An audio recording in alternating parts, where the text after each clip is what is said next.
Okay, so our first video is going to be talking about study tips, different study strategies.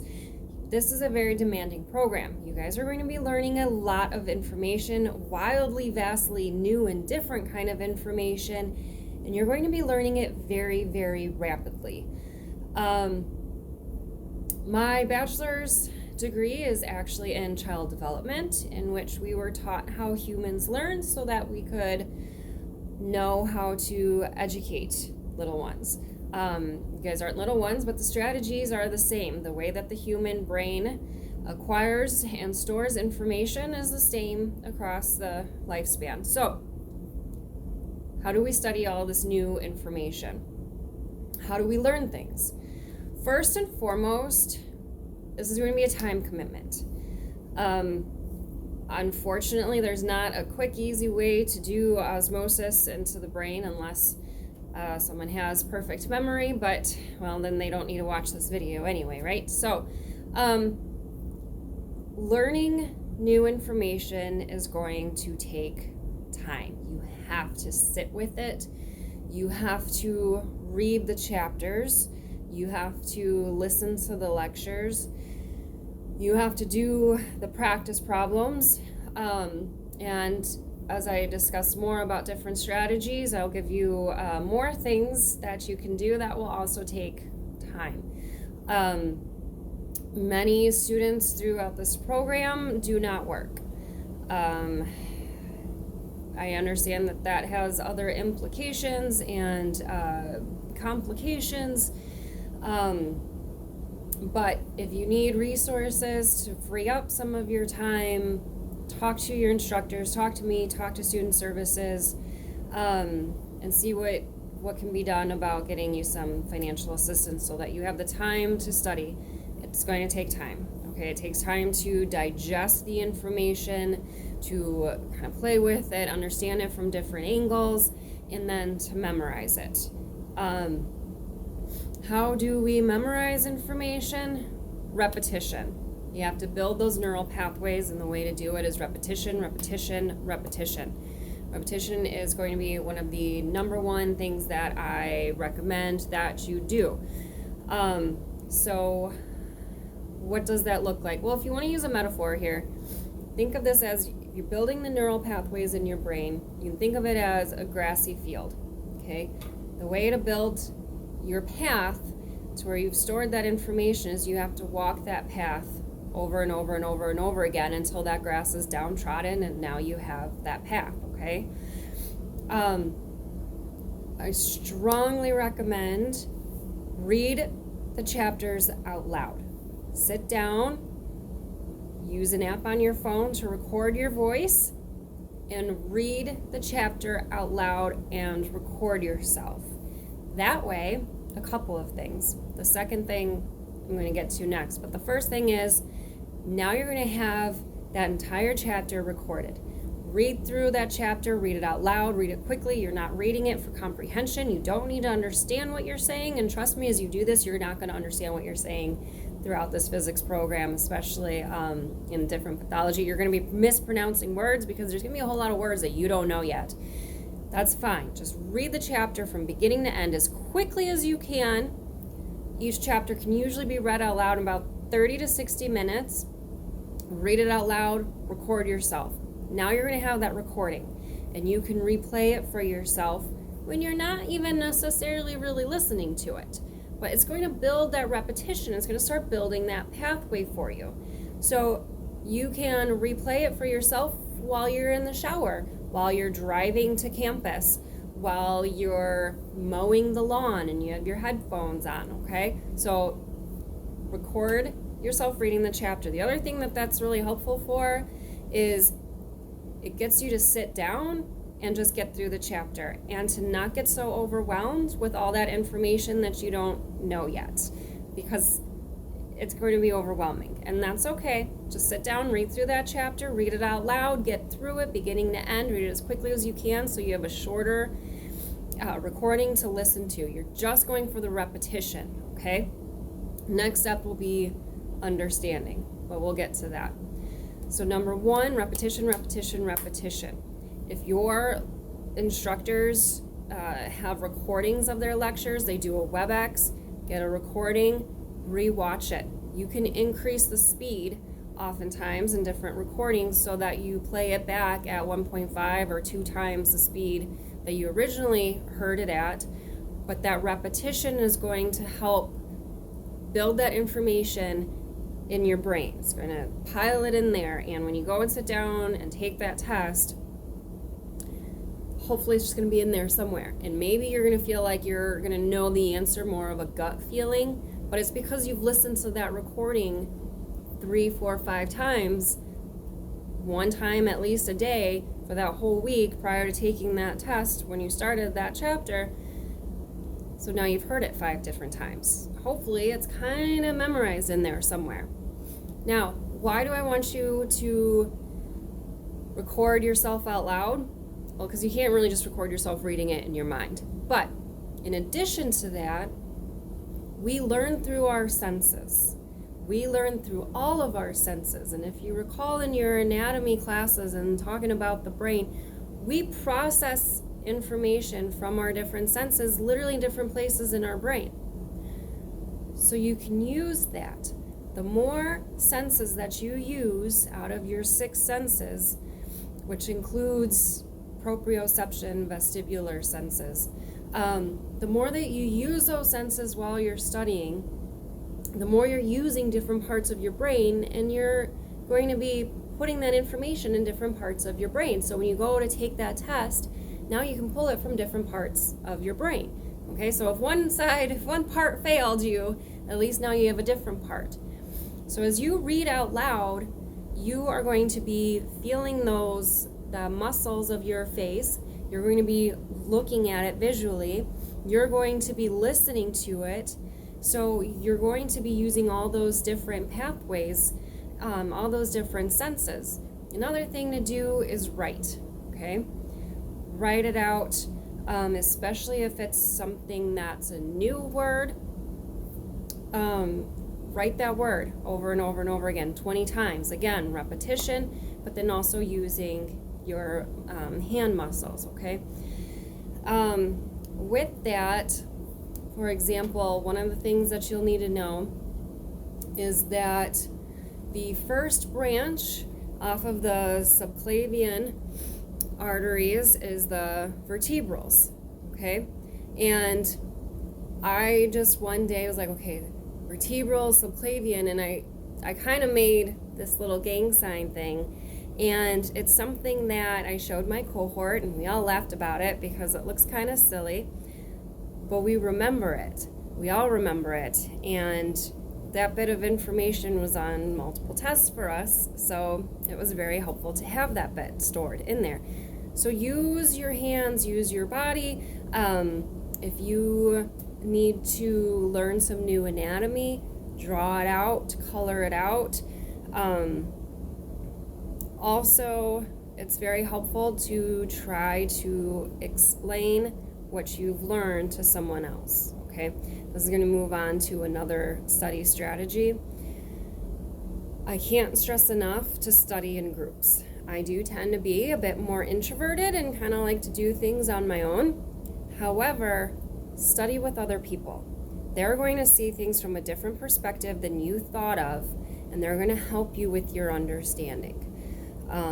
You also have a social component with it. It's another part of your brain, and you're going to learn that information and store it in different places. Okay, so unfortunately, yes, you do have to spend time with the material in order to learn it. It's going to take repetition, repetition, repetition. Try studying using different senses. Make sure you're seeing it, make sure you're hearing it, make sure you're using your body as you study. The next thing is learn from different places. Just like your peers, your cohort. Everything that you're learning throughout this program, you're learning in order to take a national board exam. Okay, there's the SPI board exam that you have to take. There's the abdomen, which is the general sonography, so abdomen and superficial structures board exam. There's an OBGYN board exam, There's a vascular board exam, or if you're doing echocardiography, that's a board exam. There's also fetal echo is a board exam. Breast is a board exam. These are exams that you sign up to take at a testing facility and sit down, and you have to pass these tests in order to become qualified and registered as a sonographer in these different specialties.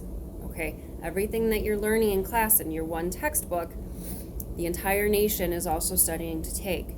There are multiple resources out there to learn this information, okay?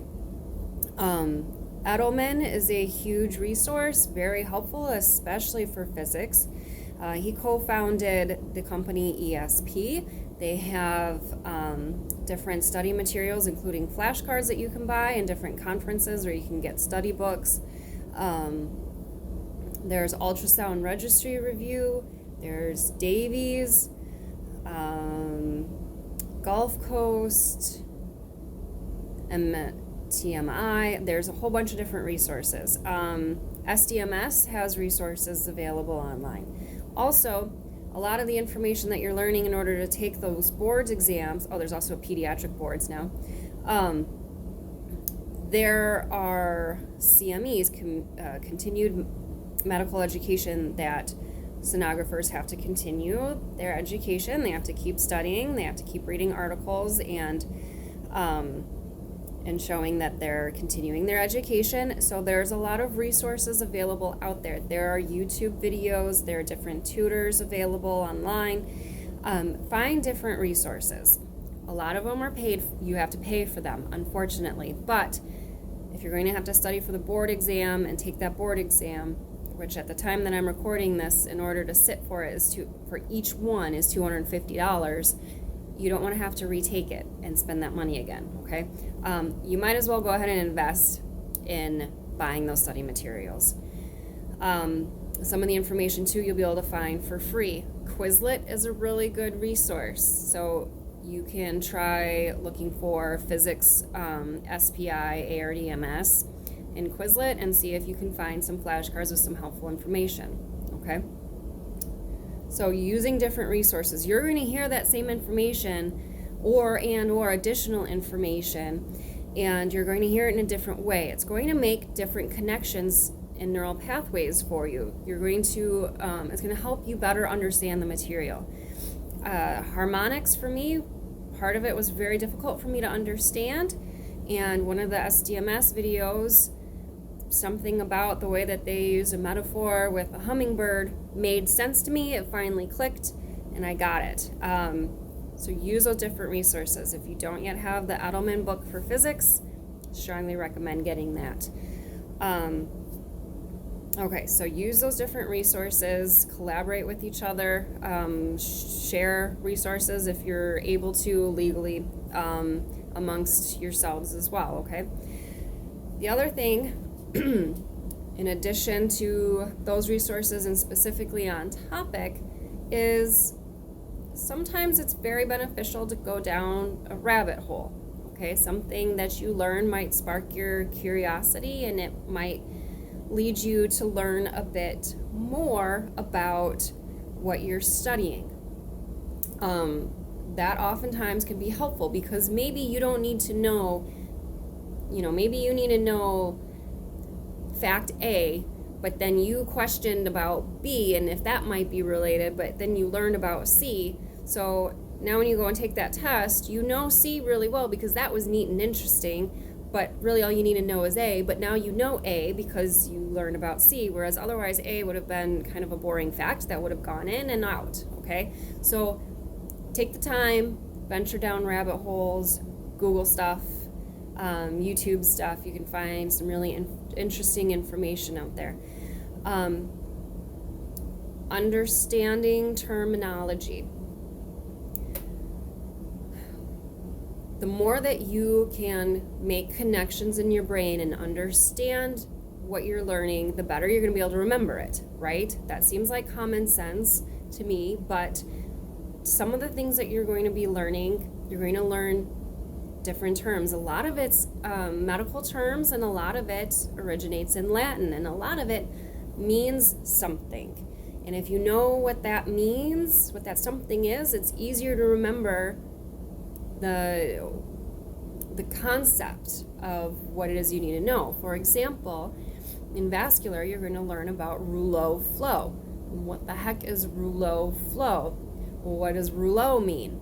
Rouleau is actually a French term meaning little coin, and it talks about how you can see blood cells kind of swirling and being clumped up like you'd picture a little roll of coins.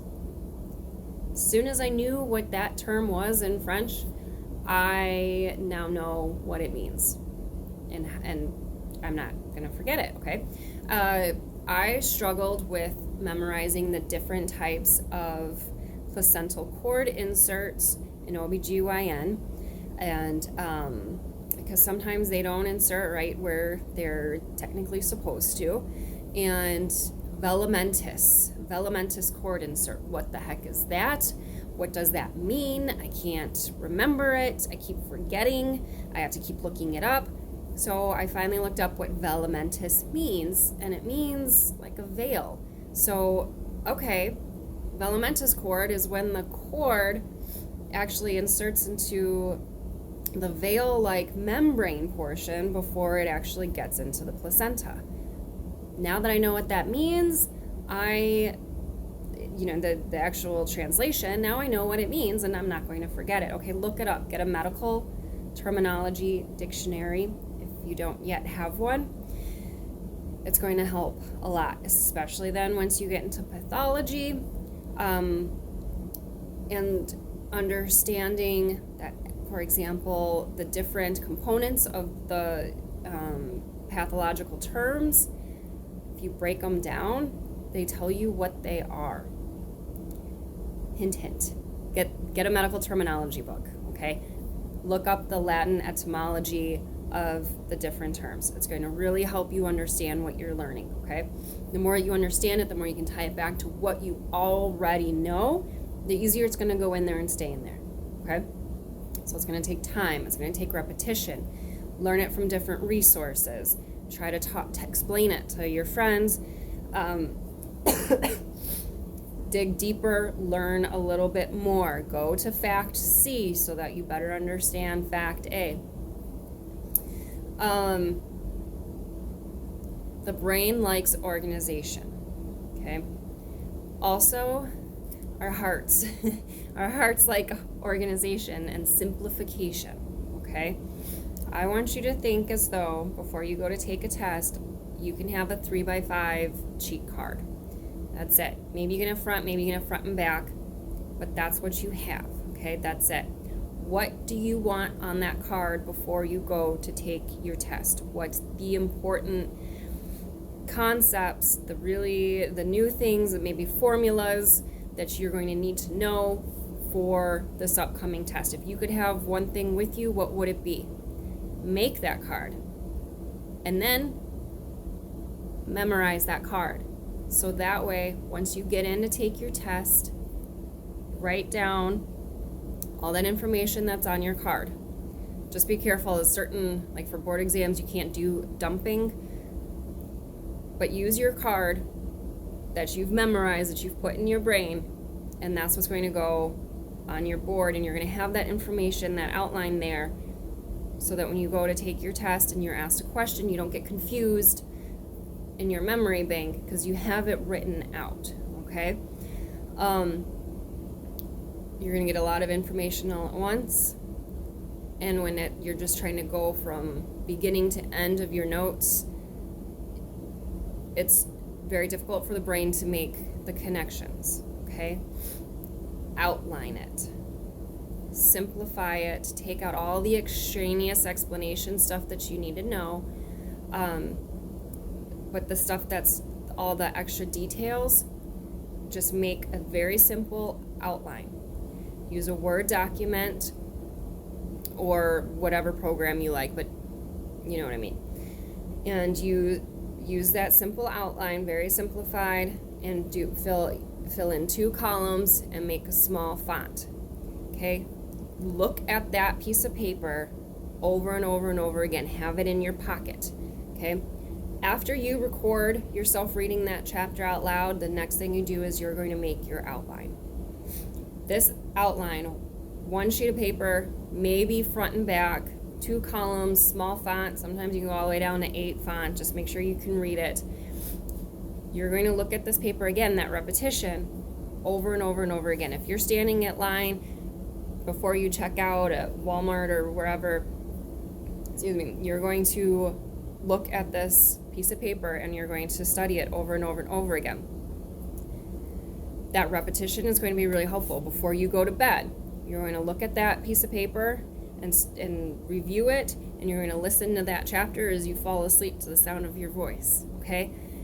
It's going to help you make sense of all the information, and it's going to help you categorize and make connections, because sometimes if you're learning something on page 1 in your notes, by the time you get to page 5 and it's talking about the same kind of thing but now in a different way, you're not going to make that connection, because now you're just trying to study what's on page 5, okay? You know what's on page 1, you know what's on page 5, but the fact that those are connected and related, it's very easy to miss that unless you make this a nice simple outline, and then you're going to start seeing those connections. You're going to see them much more easily, and as you make those connections and it all comes together, everything's going to make a lot more sense. Physics is all about getting the best resolution and the best image that you can get in real time, in 4D, in the 3 different dimensions. That's what it all comes back to.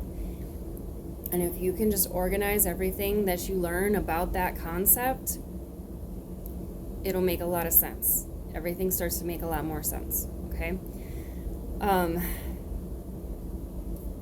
The other thing it does is it helps make things less overwhelming. When you start learning about pathology, you're going to learn like normal anatomical variations.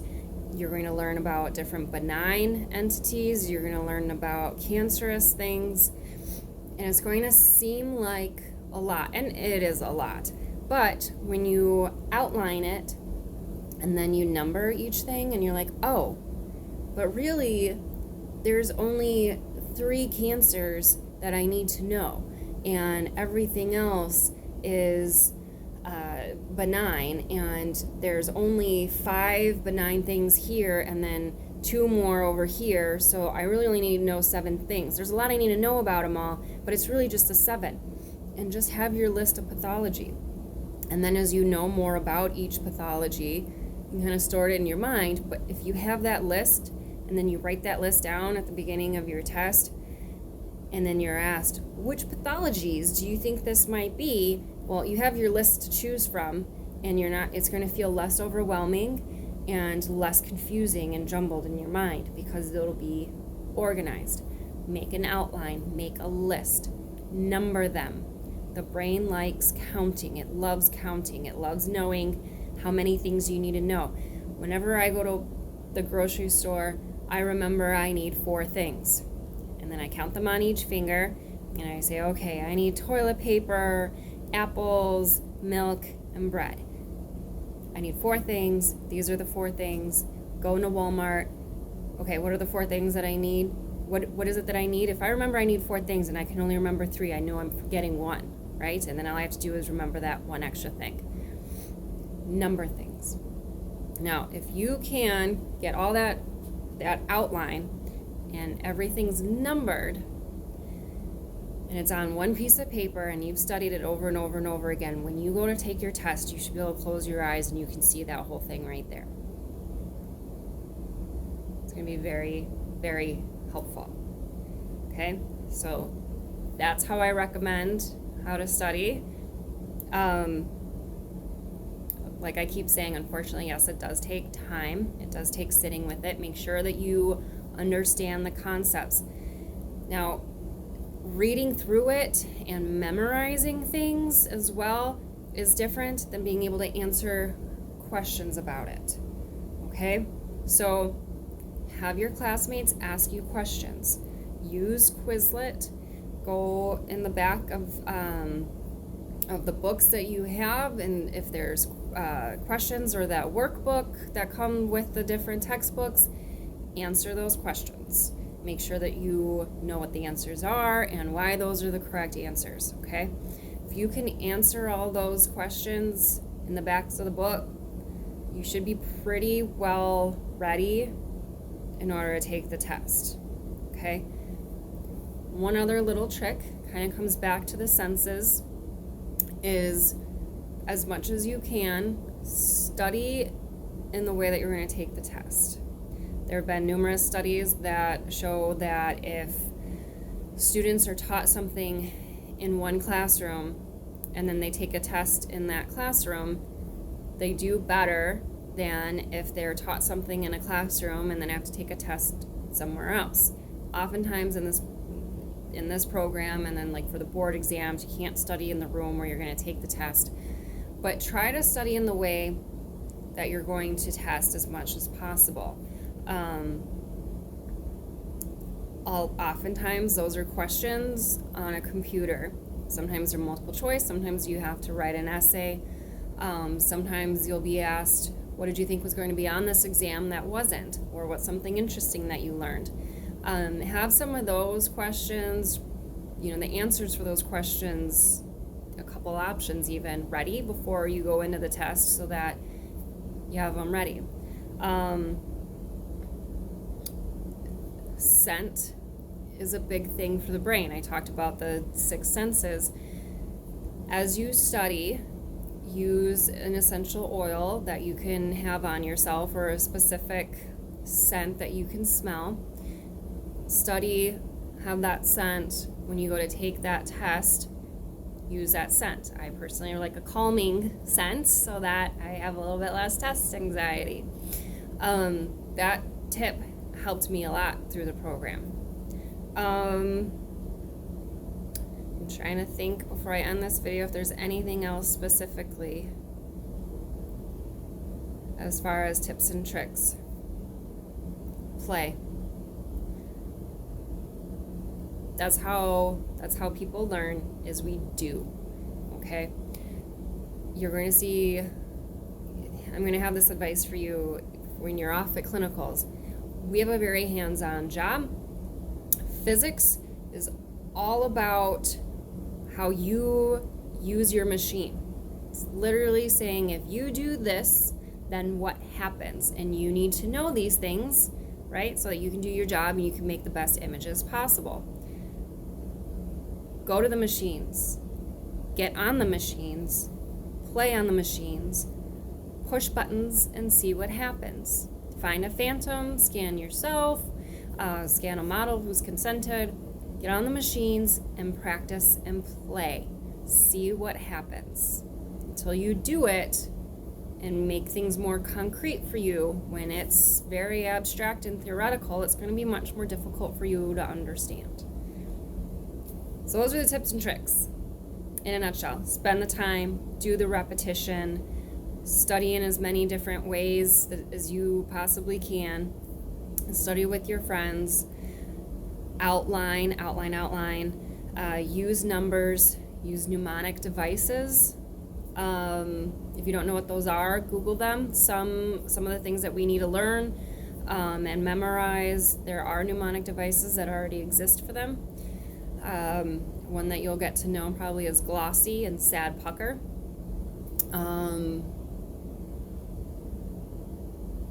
Ask questions.